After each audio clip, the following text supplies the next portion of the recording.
Morning everybody.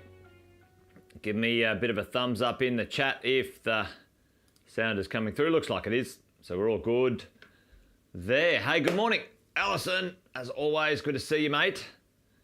Simon, Pratesh, James, Laura, good morning to you guys. Hope you're all awesome and well. Welcome to another Wealth Coffee Chat today. Thankful Thursday. Good to see a bunch of you guys jumping on. I'll do the little warm-up intros. Jason Witten's my name. If you're new, most of you I can see on the screen right now do know already a few things about what we do each morning, around about 8-10 each day. A Wealth Coffee Chat, talk about real estate investing. The idea, we've got a couple of sayings, folks, around here if you're new. This thing's a marathon, not a sprint. Going the distance takes time, takes effort, takes focus, takes a bit of patience. But I can, with a high level of certainty, say to you, the longer you own a good piece of real estate, the better off you'll be. I can say that. And I've been researching this for over 25 years, talking, coaching, and looking at thousands, tens of thousands of people's property portfolios. And along the way, myself and Sam Saggers have paid attention, who is my partner in business. And we've got a few things that we reckon work and a few things that don't work when it comes to building a residential property portfolio. So each morning, I get my caffeine on, smash a couple of coffees and have a chat with you guys, get the day started. So thanks for floating by. Thanks for joining wherever you are. If you're new, give us a shout out in the chat. Tell us where you're coming in from. Great to have you on today if that is the case, as we roll along. The other saying we say is buy well, never sell, because a good piece of real estate is meant to be owned and kept and create an income stream into the future for yourself. So there you go. There's the gist of it. Hopefully that makes sense. If buying and owning real estate for a long time is not your gig, not your thing, this is not the place for you. You should move on and find somewhere else, which is your place. Just saying. Anyway, good to see all of you guys here. We've got Chris, we've got Stephen, we've got a few others online now, which is awesome. Let's do the thing. Hey, listen, there is a concept called diversification, all right? And it's an interesting one. The idea in the world of finance and financial planning, the idea that, you should diversify across different assets and different this and that and all these other things. As an investor, so, you can be safer. And it's an interesting one. I've never believed that in my life because, and this is a famous quote. Thanks, Pratesh. Good shout out. The famous quote about the concept of diversification, folks, that, it's a protection against ignorance. It means, by and large, those who say those sorts of things don't know enough about one thing to be confident about investing in it. So they diversify across heaps that they don't know about in the hope that, they get a steady return of some way, shape or form. Warren Buffett, the most famous, probably one of the most successful investors ever in history, says it makes very little sense for those that know what they're doing to diversify out of an asset class or out of a type of investing that you know a lot about. And what we know a lot about, team, is property investing. And more specifically, residential property investing. So that's what we're going to have a chat about today. Because, and I've done this one a few times, I've done this conversation once or twice about the idea of diversifying out of residential and into commercial and industrial and other places. And for me, for most investors, that is inappropriate, unrequired for us as investors to do that. We don't have to diversify and have less borrowing power and more problems, et cetera, et cetera. We can get everything that we need out of residential property investing. And so for me, I've spent 25 years specializing in residential property investing in Australia. Okay, I just saw an article yesterday. Robert Kiyosaki, which I like his books, but he doesn't know what he's talking about when it comes to Australian real estate. Full of it, absolutely full of it. Having some comments about Australian real estate, and it makes the newspaper. So don't listen to that rubbish, because he doesn't even own a bloody piece of real estate in Australia. Absolute turkey when it comes to the newspapers taking someone who's got no experience in Australia and, publishing their stupid comments. Anyway, that's not what I was here today for. Rosalind, all the way from the sunny coast, good morning to you. Great to see you. Great to see you, sunshine. So diversify. How do we take the concept in residential real estate, team, and how do we create a portfolio that has some robustness, so it's not exposed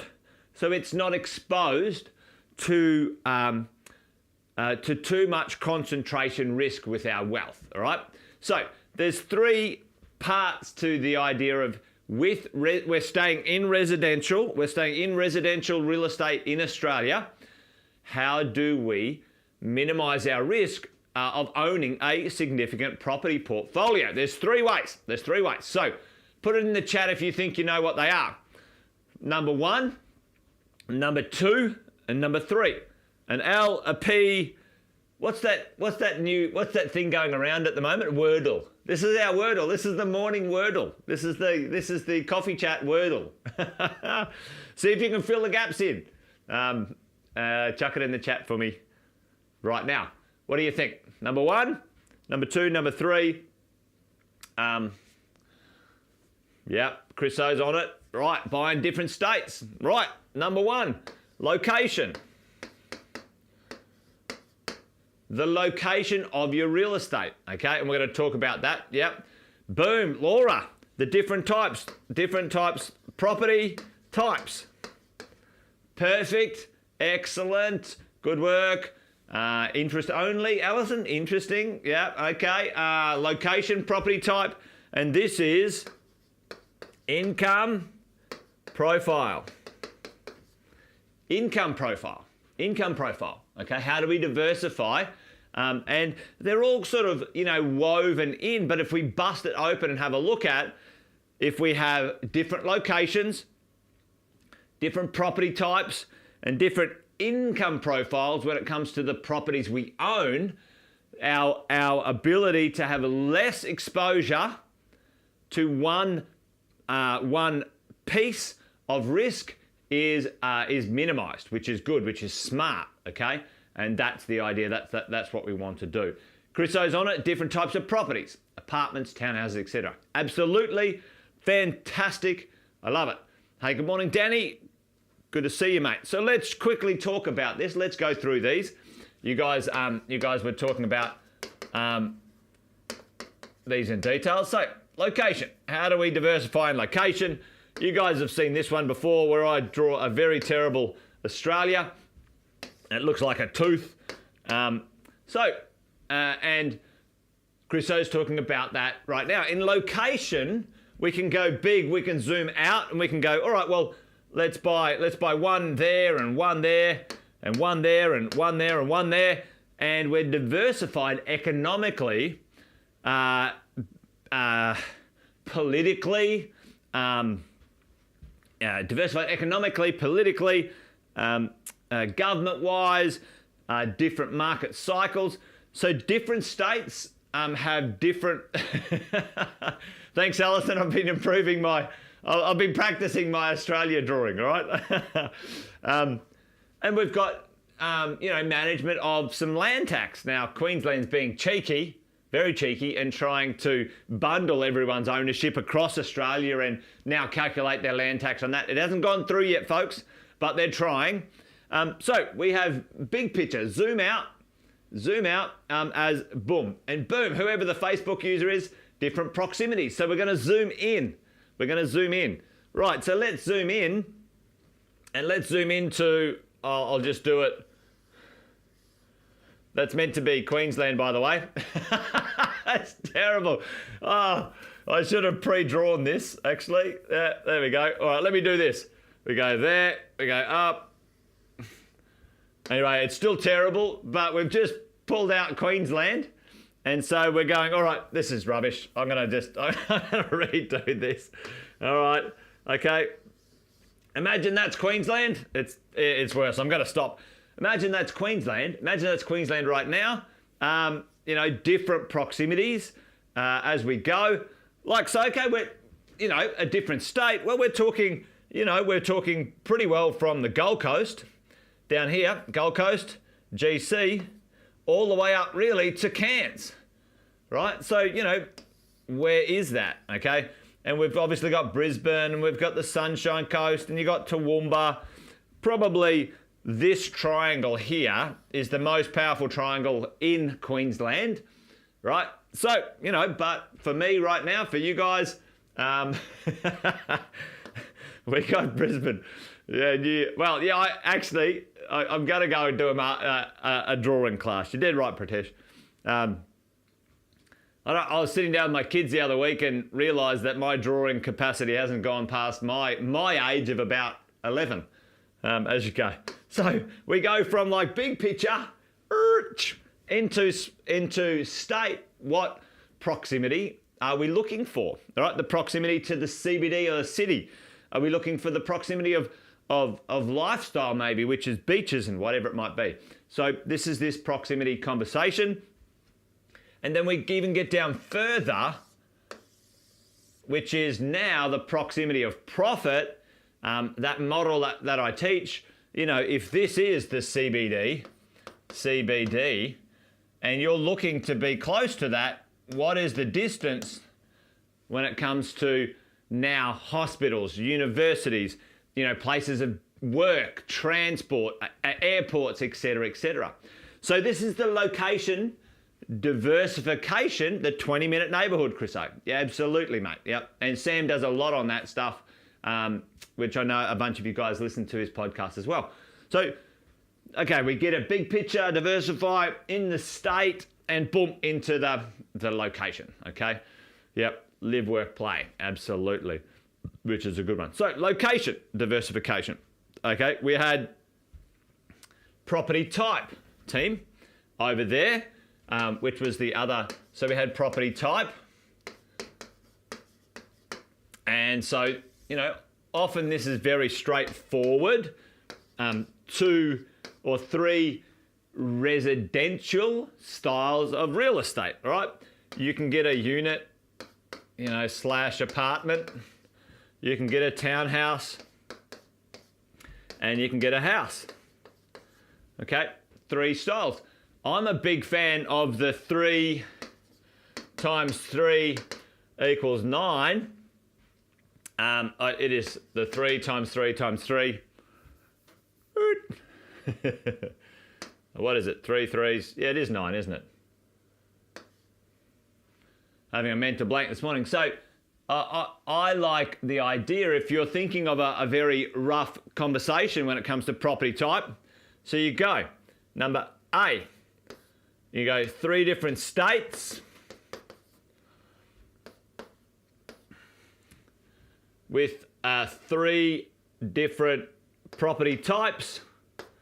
So in each state you get a unit, a townhouse, and a house, and then in each of those you have an income profile. You make sure you have access to all 3 income profiles. Income profiles in that space, okay? So, the property types. Unit, apartment, townhouse, house. Why would we sort of, buy a unit instead of a house? Well, there's plenty of conversations, heaps of those conversations. Chris, yeah, it wasn't times, you're dead right. It's plus. I'm having a shocker this morning, not being able to draw and not being able to add up. But anyway, hopefully you're still understanding what I'm trying to communicate today. So listen, a house right now, maybe a house is out of your budget range. Maybe a house is out of your budget range. Maybe the house is 700, but you've only got 600. Okay. Maybe you're trying to manage your land tax bill in the future, and you want a better location. You want to be right next to the beach, right? You want right next to the beach. Well, buy a good $600,000, $700,000 apartment, maybe. Okay, et cetera, et cetera. So property type diversification. Okay, and last but not least, we have the income profile. The income profile. So the income profile, absolutely, Alison. You can, like an apartment, we have lots, like so many people who go, when I downsize, I want a great apartment, no pets, no grass, like Alison's saying, and when I want to go on holiday, boop, lock it up, zero issues. Lock your apartment up and nothing doing, all right, as you go. As we go. So, yeah, and different strategies, absolutely, Chriso. Back in the different styles of property, you can do all sorts of interesting things in that sort of space. You're dead right. You're dead right. You can buy off the plan. You can do existing. You can renovate and add value. There's all sorts of, concepts when it comes to this stuff, all right, as we go. So there's a couple of different income profiles in here, okay? Now, the idea for all of us is we've got to keep this in mind. Number one, the simplest income profile is your regular weekly rent. Okay, so that makes sense, right? It's regular. It's the most regular income on the planet when it comes to an investment. Like seriously.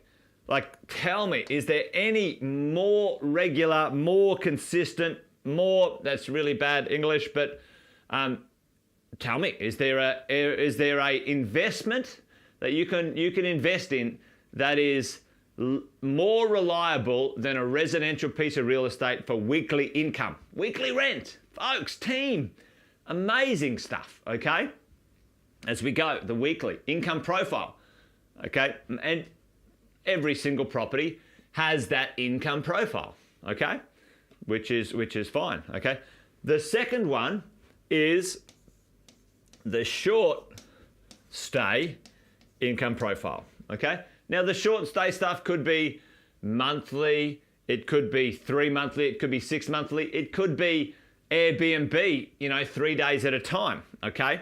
Now, the short stay income, the weekly rent income. Tell me, when we build our property portfolio and maybe thinking ahead into the future, maybe that nice house in the suburbs, which is great, and by and large the stats show that houses rise a little bit more, but not that much more in value than apartments. So you're looking for a bit of growth, which is fine. You do that with your property portfolio.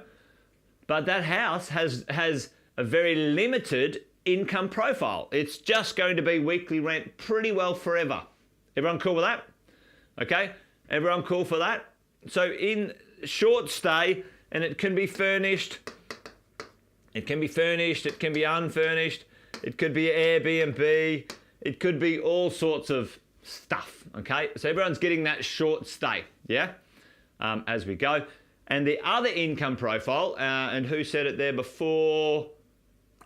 Someone talked about NDIS. Chriso. So the income profile in this could be some sort of multi-tenant income profile. Okay, some sort of multi-tenant income profile. NDIS, rent by room, turn it into a backpackers, a student accommodation, something like that. Some some multi-tenant version of the world, maybe a property has that ability. A multi-tenant version of the world, which kind of comes back to highest and best use, is if you buy a house and it's able to be subdivided and you put two houses on it. That's multi-tenanting, okay, on the thing that as you go, okay, which is cool. Okay, yeah, and Chris is saying, hey, he's getting into the aquaponics recently, so they can be self-sustaining, which is awesome. What fish are you growing, Chris? I love that aquaponic stuff where you put the fish underneath and you got all the veggies on top. Is that what you're up to? It's brilliant. So think of that, team. How do we income profile diversify? Weekly rent, can my properties do that? Short stay, can my properties do that? Maybe into the future, can I do multi-tenancy on my property, multi-income? Instead of one income I'm relying on, maybe two or three on the same piece of real estate, okay? So there you go. There you go, folks. Did that make sense? There we go. We're back at Warren. All right, there we go.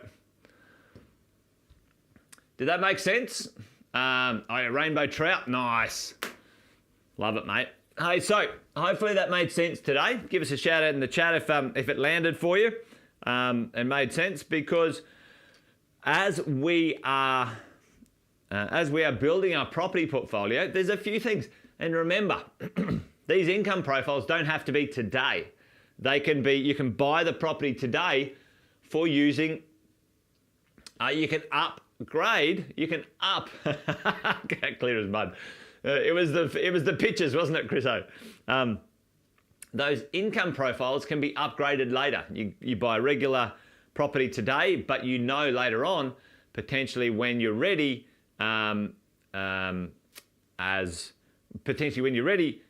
you can upgrade to short stay or something like that. All good, all good. Alison, I'm still kind of keen on buying a parking lot. Yeah, that could be okay. The challenge, Alison, with that stuff is the leverage that you get on it. It chews up a lot of your cash, Alison.